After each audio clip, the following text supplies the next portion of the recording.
Bonjour à tous, on commence cette revue de presse par l'Espagne et le FC Barcelone.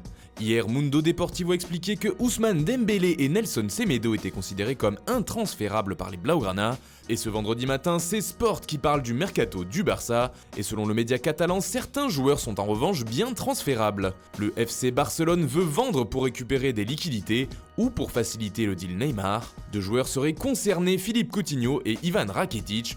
Pourtant, d'après Sport, Ernesto Valverde aurait notamment conservé sa confiance au milieu de terrain croate, mais le club, lui, souhaiterait s'en débarrasser. On reste en Espagne avec le dossier Nabil Fekir. Sur la une d'Estadio Deportivo, on apprend qu'on serait tout proche de voir l'international français partir pour Séville. Le Betis et Lyon se rapprochent et auraient conclu un accord aux alentours de 22 millions d'euros. Il ne manque plus que Lo Celso, explique le journal local ibérique.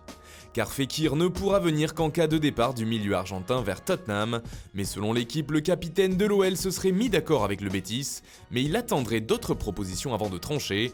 Le Séville FC notamment le suivrait de près.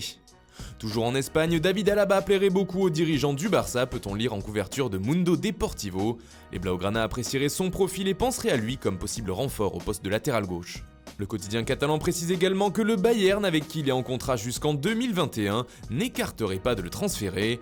Sur la une de Mundo Deportivo, on apprend également que Neymar pourrait prendre la voie de l'Italie. Hier, le journal catalan affirmait que le père du joueur était attendu à Turin. Aujourd'hui, le média explique que ce sont les avantages fiscaux auxquels aurait droit Neymar en Italie qui pourraient bien l'attirer du côté de la Juventus. Et justement, en Italie, on s'agite sur le marché des transferts. Et l'un des clubs les plus actifs est toujours l'Inter. Les Lombards ont pour objectif numéro 1 de faire signer Romelu Lukaku, mais les demandes très élevées de Manchester United pourraient bien constituer un blocage.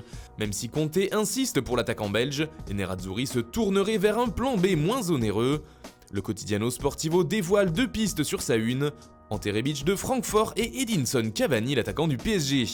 En tout cas, Antonio Conte ne serait pas très heureux de son mercato pour l'instant d'après la Gazzetta dello Sport. Kung Fu Conte titre le journal, qui explique que le coach de l'Inter est perplexe sur la tournée de son club en Asie, qui se déroule sans les attaquants qu'il voudrait. On reste de l'autre côté des Alpes avec le Corriere dello Sport qui parle d'un accord entre la Juve et l'AS Roma pour Gonzalo Higuaín. L'attaquant argentin pourrait donc rebondir en Serie A et découvrir un nouveau club avec la Louve. Le quotidien transalpin parle d'un prépayant de 9 millions d'euros, avec une option d'achat à 27 millions d'euros. Mais il reste encore un détail à régler, réussir à convaincre le joueur de venir dans la capitale italienne. Enfin, on termine ce tour de la presse par la finale de la Coupe d'Afrique des Nations, qui se joue ce soir à 21h entre le Sénégal et l'Algérie. Un match qui fait parler notamment chez les Fennecs, qui ne sont plus qu'à une marche du sacre, espère la dépêche de Kabylie.